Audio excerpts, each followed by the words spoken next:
welcome back to another video.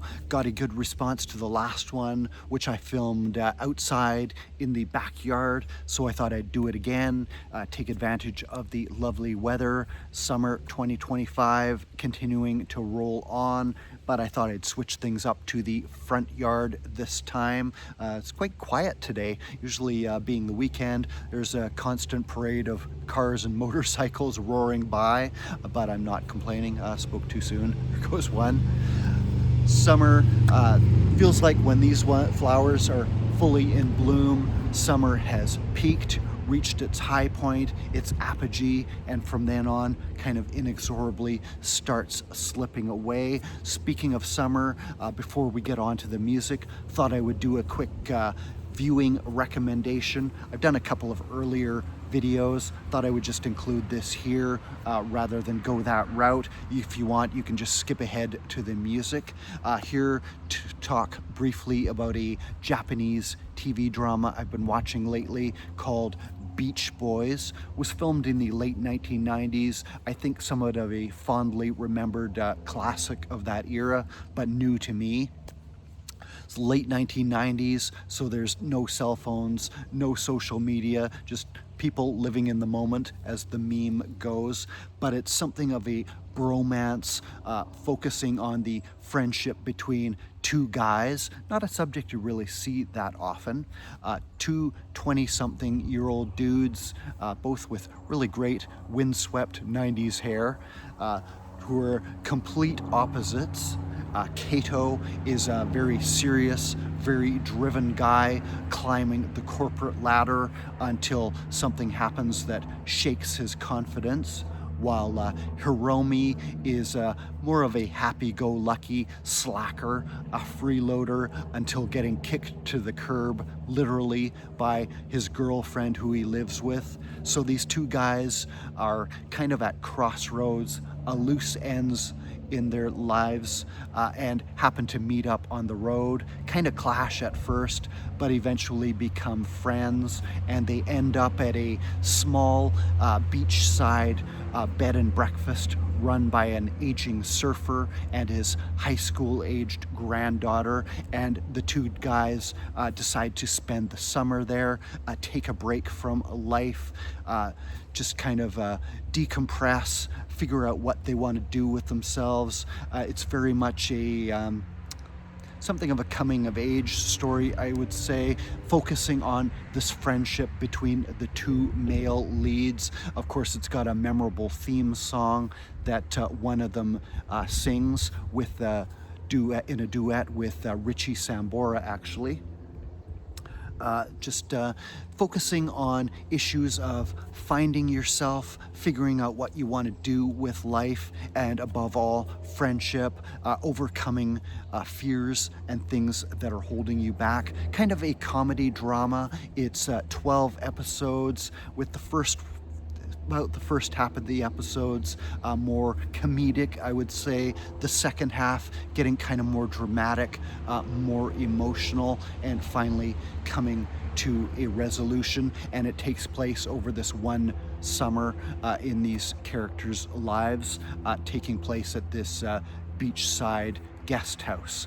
So Beach Boys, apparently something of a classic Japanese drama of its era. It's on Netflix with English subtitles. Recommended by me. Check it out.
I had a package come my way recently from Aggro shop in the Netherlands. Not sure if they have a brick and mortar location, but they are a record shop and label. I'll put a link in the description box below. They are definitely online, specializing in a certain era, very specific era and sound of reggae music, the very early years of reggae, where it was sometimes known as boss or skinhead reggae in the UK, and crossed over to white working class youths, sometimes known as the skinheads, who loved Jamaican music. No negative connotations to that term at that point in time. Aggro itself, from which they derive their label and shop name, also another buzzword associated with that scene. Bunny Lee, the Jamaican producer, was so taken with that term on one of his trips to the UK that when he returned to Jamaica, he dubbed his backing band the Aggro Vaders. He liked the rebellious kind of energy to it.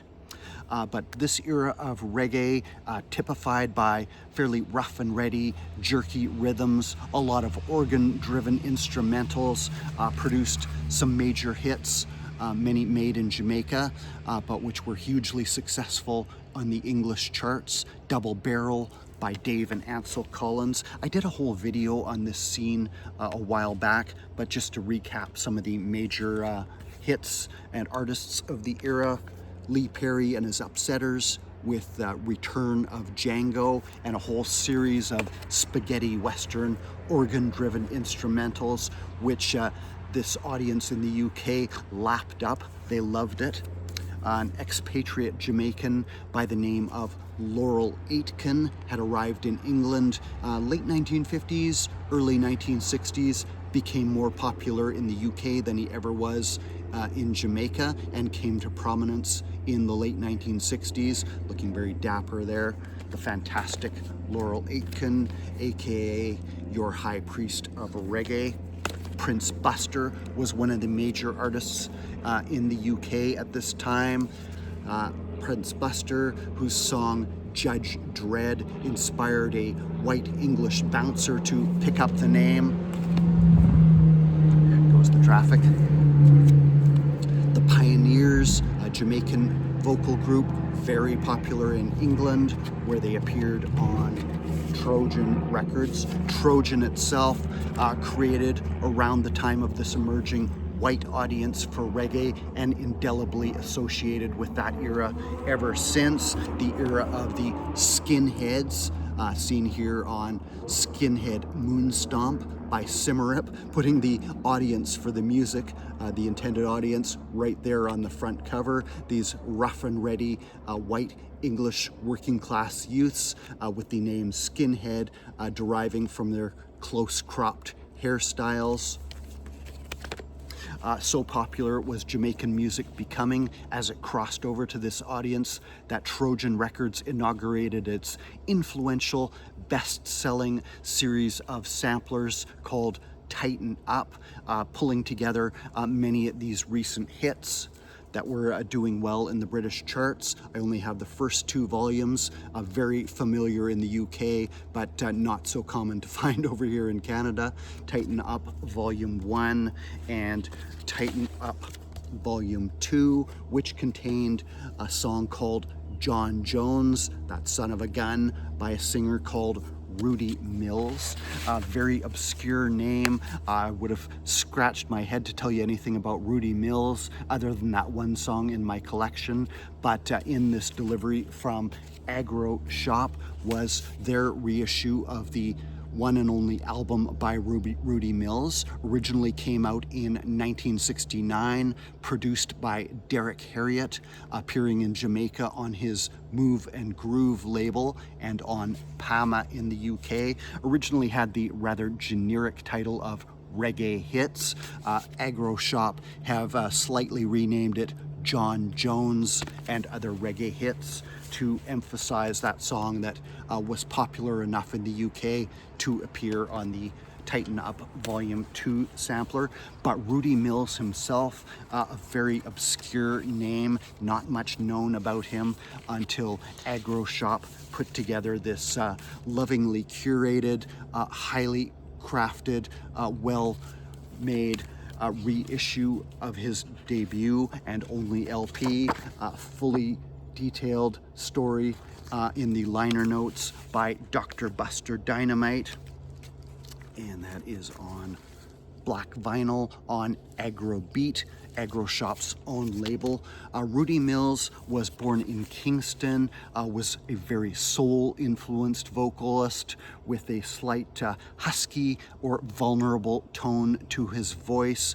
One of many talented vocalists at that time in the 1960s, kind of got his start in the ska years in the earlier part of the decade, but around 1966, 1967, linked up with singer and producer Derek Harriott, himself very soul-influenced, and began releasing a series of singles for Harriott's Move and Groove label, the success of which launched the debut album released in 1969, collecting some of those singles as well as new ones made for the LP. Something of a doo-wop feeling on cover of Little Anthony's Tears on My Pillow, Lemme Lie, again, quite that playful doo-wop feeling.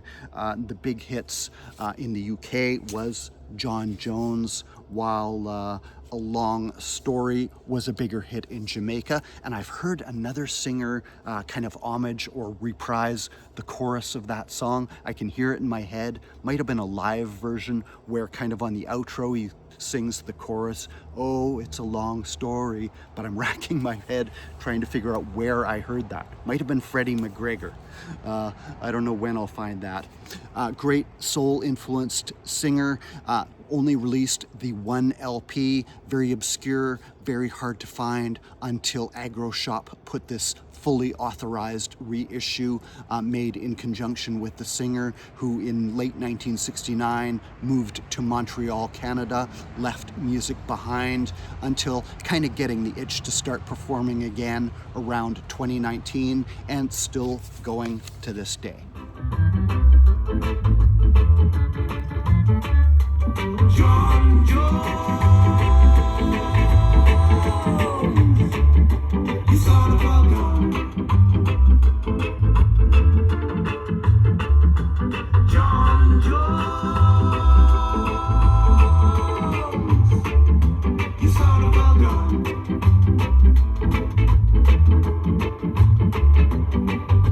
You take my woman and you make me run. You make my friends all laugh at me. John Jones, you son of a gun. Not only is the boss reggae sound confined to DJs and record collectors focusing on what came out in the past, there's also scenes all over the world dedicated to that era. Trojan Records continuing to be the leading brand associated with that sound and style, the attitude of 1969. I know in my city, probably not much of a scene, but one of my musical mentors took his name from one of those Lee Perry instrumentals, and one of his own mentors, who I never got to meet, was a DJ focusing on boss reggae, a collector who went by the name of Lockjaw. Sadly had his demons, took his own life many years ago. Never got to meet him myself, but his prized, highly curated selection of boss reggae 7-inch singles sold off for a pittance after his passing, as nobody was really into that scene in my era. But there are also new artists continuing to mine that sound. One of these is a Dutch band called the Upsessions, and Aggro Shop also reissued their 4th album, originally released 2014, I believe, Shake It. The band was formed in 2005 to recreate, bring back those vintage Jamaican sounds, a bit of ska, a bit of rock steady, and a lot of boss reggae, that attitude, that energy. They've entertained audiences all over the world, or all over Europe, and as far as Brazil with their high energy stage show. Nice colorful insert. Certain sartorial splendorousness on display with the multicolored tracksuits, pork pie hats, berets, all coming out. For this fourth album, they linked up with the late Lee Scratch Perry. He agreed to do some vocal intros on a couple of tracks, typically gravitating to the slack tunes that they did. The Big Bamboo Treat, not talking about a tree there. Panani Strike, Kitty Bush, all these suggestive kind of tunes which were huge in England and Jamaica in the late 1960s. A couple of those organ-driven instrumentals which were so popular in that era. Title track itself, a lot of high energy tunes on here. Funky Lumpini, exactly as it sounds. Funky Jamaican soul, sounds kind of like something the Beastie Boys might have cooked up actually. Shake It by the Upsessions, reissued on the occasion of its 10th anniversary by Aggro Shop on green vinyl last year, I believe, 2024, appearing on their Aggro Beat label.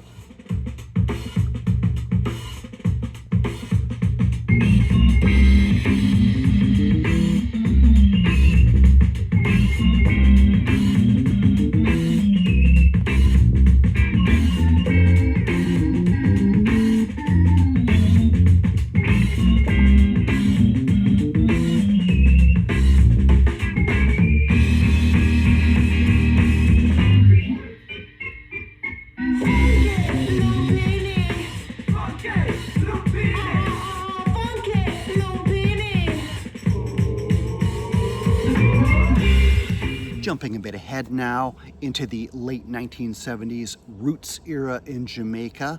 One of the producers who made an impact in those years was Alvin Gigi Ranglin, sometimes associated with a particularly rustic, plaintive style of reggae called country reggae, but who had many hits with the likes of the Maytones, Gregory Isaacs, well on his way to superstardom with his work for Ranglin, Freddie McKay, and many others. And like other producers, Ranglin was quick to adopt the 12-inch extended mix single format when it was adopted in Jamaica after being developed in the US for play by disco DJs. The 12-inch single was uniquely suited to some of Jamaica's quirky permutations of reusing the same rhythm track, spinning it off into multiple versions of a standard vocal track, maybe a dub, a DJ version, maybe an instrumental or two. Instead of scattered across 2 or 3 different 7-inch singles, you could put them together on one 12-inch, which played with comparable heft and bass-heavy volume when dropped in a dance, and you could splice some of these tunes together into a seamless extended mix. It was pure niceness, maybe the ideal format for reggae, and Ranglin put out a series of these on his label. I have a few right here on the Hit label. This is actually a blank of the Maytones' Money Worries disco mix sleeve. I think this is Ranglin's own sleeve. A million of these colorful designs out there, and that's the Hit label with Gregory Isaacs and Trinity. I Man Thirst. Gregory coming back again. Different Gigi's label with his hit The Border. Stanley and the Turbines, very rustic, Mento-influenced reggae, here produced by Alvin Ranglin. Come Sing With Me.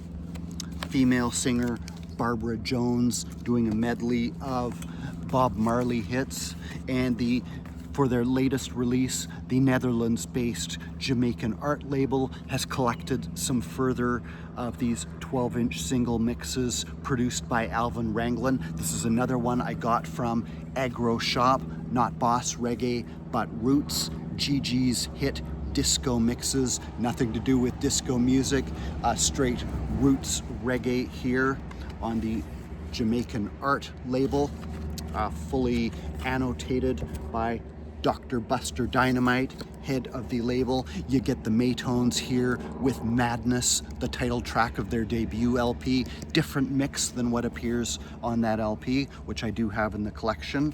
Barbara Jones again with Soul and Inspiration covering the Righteous Brothers, and these all go into dub versions and sometimes also DJ ones. Trinity with the bizarrely titled PP Cluck Cluck. Trinity, always with a wacky sense of humor. Lone Ranger coming with Kendall Crash. Lone Ranger, the DJ Anthony Waldron, commenting on a 1950s train crash in Jamaica. Train derailment killed a number of people. Side 2, Horace Ferguson, lesser known singer, somewhat Horace Andy influenced, and Roots hero Enos McLeod. Just some previously unknown to me 12-inch singles produced by the great Alvin Ranglin, who I was listening to quite a bit of not too long ago. I was kind of mulling over doing a video on him at some point, but nice to have these collected on one LP, thanks to Jamaican Art and Aggro Shop. But he could be a sound skull. Kendall Crash. Sounds with the biggest crash you hear the news flash, you know. But I know it's gonna give it to the golden touch, you know. Away me say. But watch ya man, Kendall Crash me did a wash. But till you see a Kendall Crash me did a wash. Come and say once there was a trip planned by the Catholic. Everyone just a flick, some a carry them chick. Because my sister was going on the trip. I saw them this a up and skip. The Jamaican art label I just showed is a current continuation of an earlier Netherlands-based Jamaican reissue label called Jamaican Gold, which put out a number of releases, mainly on CD, I believe, through the 1990s and into the early 2000s, run by some of the same individuals. They were kind of hard to source in North America, but were quite well regarded in Europe, as I recall. Only maybe a couple in my collection I think I was able to find from Ernie B's Reggae. I might have even found one in a thrift store, but otherwise pretty scarce over on these shores. However, for 2025, they decided to revive the Jamaican Gold label with a new vinyl-only release put out to coincide with the big record fair in the Netherlands, and with proceeds benefiting cancer research. I got a numbered copy, really low one, number 5 out of 500, I believe. This is Watermelon Man Ska, various artists compilation on the revived Jamaican Gold label, detailing some of the productions of 3 lesser known figures on the Jamaican music scene who were practitioners of ska just as it transitioned out of Jamaican rhythm and blues. They are singer and pianist Theophilus Beckford, known for his big hit Easy Snapping, which became his nickname, but he was also producing other artists under the name King Pioneer All-Stars. Theophilus Beckford, I think Jamaican Gold put out the only album under his own name many years after the fact. A man who struggled to get his reward out of music. The many hits he had, the pioneering role he played in Jamaican music's development, made a horrific and brutal end some years ago. I think they chopped him with a machete in Jamaica. Also bandleader Carlos Malcolm and Ronnie Nasrallah, who was a member of Byron Lee's Dragonaires and became the manager of the group, founded his own BMN label and began producing other artists as well. You can actually see Ronnie on the cover of Byron Lee's Dance the Ska LP. It was Ronnie's job to come up with an actual ska dance that they could sell to overseas audiences, and he got the role of demonstrating it in photos for the front cover. Ronnie Nasrallah right there. As always, the story is fully detailed by label head Dr. Buster Dynamite, telling the story of these three somewhat lesser known practitioners of Jamaican ska and its earlier forms of R&B. This release, Watermelon Man Ska, that very early style of Jamaican music, reminds me of something that happened to me probably 25 years ago. Apologies if you've read this already on Instagram or Facebook. I did a little write-up there. I was going around to all the chain music stores in my area in those years, and one that was in my town had a store there, was called A&B Sound, long since gone bankrupt and closed down. They had started out as an electronics retailer before jumping on the CD bandwagon in the 1990s. They were known as the cheapest place to buy CDs, had the best selection. I spent many years, quite a few dollars, building up my collection with trips to their various stores, and for a while they had a branch in my town. So one time, probably the early 2000s, I walked in there heading over to the reggae section. Would have been the early 2000s. I know I bought the Shuggy Otis release on Luaka Bop around then at that very store.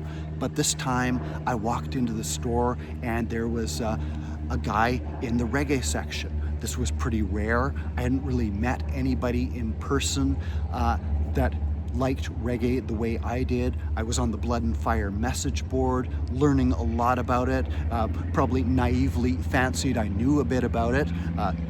I've since been disabused of that notion. Social media will do that to you, show you how little you really know. But I hadn't met too many people in person who were interested in reggae, and this guy appeared to be possibly a Jamaican.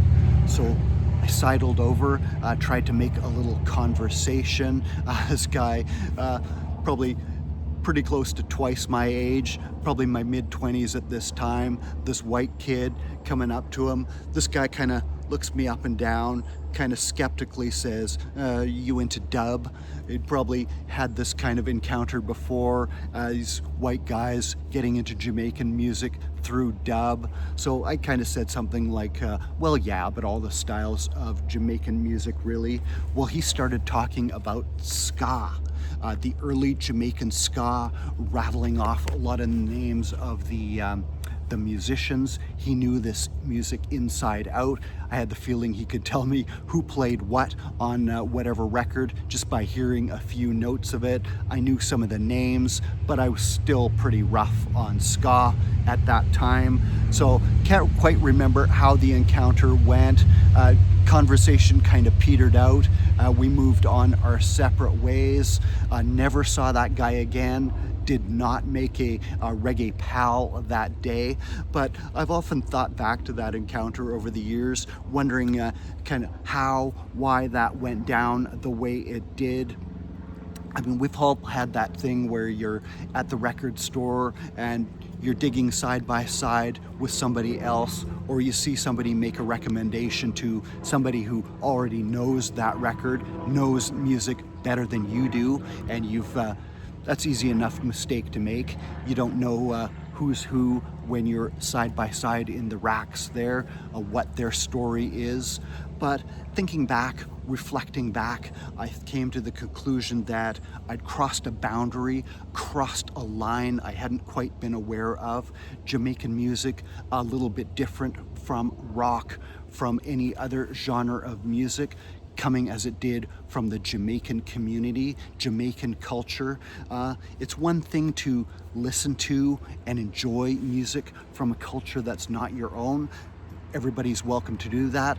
That's perfectly fine. But if you want to get deeper into it, really learn about it, then you need to learn the rules. There are some unwritten codes of conduct, and I think I unwittingly kind of crossed one of those. I wasn't trying to show off or anything, trying to put myself on as some kind of a Jamaican music expert to this guy. I was just excited to meet somebody who is looking in the same genre I was, but I think I kind of misjudged the situation. This guy had probably grown up listening to that music, knew it inside out, and here I was as this newbie white kid coming up trying to tell him about reggae music. So I crossed a bit of a line, but it turned into something of a lesson that I absorbed over the years, and I've just, for whatever reason, I've often thought back to that brief moment, that encounter in the CD aisle there, and the lesson that it taught me was you can enjoy the music, it's open to everyone, but if you're gonna go deeper, start to absorb it more, then you need to step good.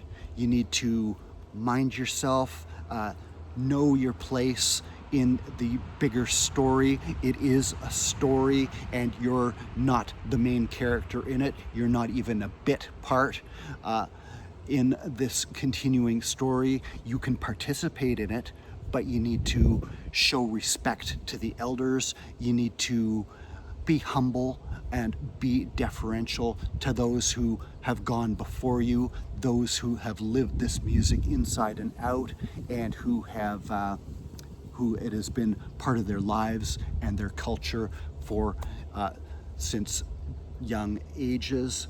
That's kind of the lesson I learned about that. Sorry for a bit of a tangent. Just going back to ska music always reminds me of that fleeting encounter with in the record store with that gentleman.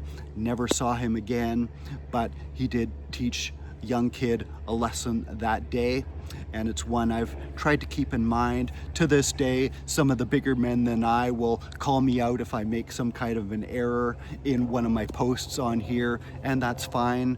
If it's my mistake, I can accept that. If it's not something I did wrong, I can also defend myself. I feel I'm in that position now after 25, 30 some odd years. So that's going to do it for today, guys. Still got some more new arrivals to show you in a future video. Hope you've enjoyed this one. Cheers and take care.